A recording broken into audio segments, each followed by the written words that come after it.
இன்னைக்கு சண்டே சமையல் சிக்கன் பிரியாணி ரொம்ப டேஸ்டா எப்படி செய்யலான்றத பார்க்கலாம் வாங்க. ஒரு பேன்ல ஆயில் 150 ml ஊத்திக்கலாம். சோ அந்த ஆயில வந்து பிரியாணி மசாலா பட்டை லவங்கம் கிராம்பு ஏலக்காய் எல்லாமே போட்டு ஆயில்ல நல்லாவே மிக்ஸ் பண்ணி எடுத்துக்கலாம். ஆயில மிக்ஸ் ஆனதுக்கு அப்புறமா 4 பெரிய வெங்காயம நல்லா கோல்டன் ப்ரௌன் ஆகுற அளவுக்கு நல்லாவே நம்ம வதக்கிக்கலாம். சோ இந்த அளவுக்கு வெங்காயம் வதங்குச்சு அப்படின்னா பிரியாணி வந்து ஒரு வேற லெவல் டேஸ்ட் கொடுக்கும். சோ வெங்காயம் நல்லா வதங்கினதுக்கு அப்புறமா 150 கிராம் இஞ்சி பூண்டு விழுத நல்லாவே இதுல சேர்த்துக்கலாம்.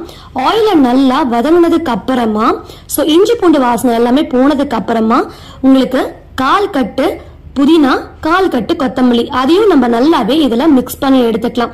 புதினா நல்லாவே சுருண்டு வந்துடும். சோ அந்த அளவுக்கு நம்ம வதக்கிக்கணும். சோ புதினா கொத்தமல்லி வதங்கினதுக்கு அப்புறமா நம்ம 150 ml தயிர் கெட்டி தயிரை நல்லாவே இதுல வந்து மிக்ஸ் பண்ணிக்கலாம்.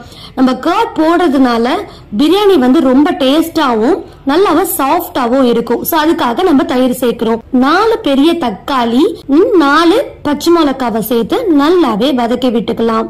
மூடியை திறந்து பார்த்தோன்னா பாத்தீங்களா தக்காளி நல்லாவே மசிஞ்சிருக்கு.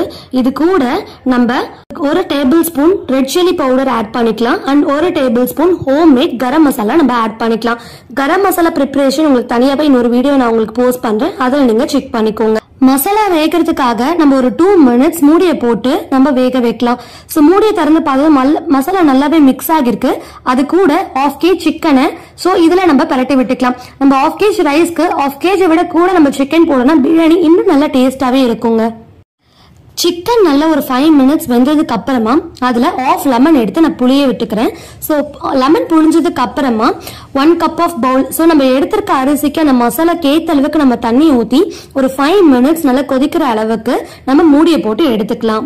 மசாலா இந்த அளவுக்கு நல்லா கொதிச்சதுக்கு அப்புறமா சிக்கனோட 1/2 kg பாஸ்மதி ரைஸ் நான் உங்களுக்கு 1 hour ஊற வச்சிருக்கேன். அந்த அரிசியை நம்ம இந்த மசாலா கூட போட்டு நல்லாவே மிக்ஸ் பண்ணிக்கலாம். சோ அரிசி உடையாத அளவுக்கு ஜஸ்ட் நம்ம வந்து கரண்டியால இப்படி கிண்டி விட்டா மட்டும் போதும், இல்லைன்னா அரிசி ரொம்ப வந்து உடைஞ்சிடும். சோ நம்ம நிறைய ஊற வச்சிருக்கிறதுனால லாஸ்ட்ல கீ போடுறதுனால அந்த ஸ்மெல் ரொம்பவே சூப்பரா இருக்கும்.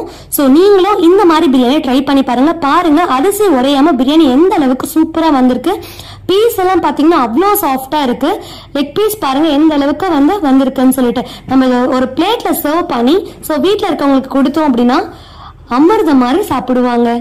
இந்த வீடியோ பிடிச்சிருக்கவங்க லைக் பண்ணுங்க, ஷேர் பண்ணுங்க, கமெண்ட் பண்ணுங்க அண்ட் சப்ஸ்கிரைப் பண்ண மறந்துடாதீங்க. பாய்.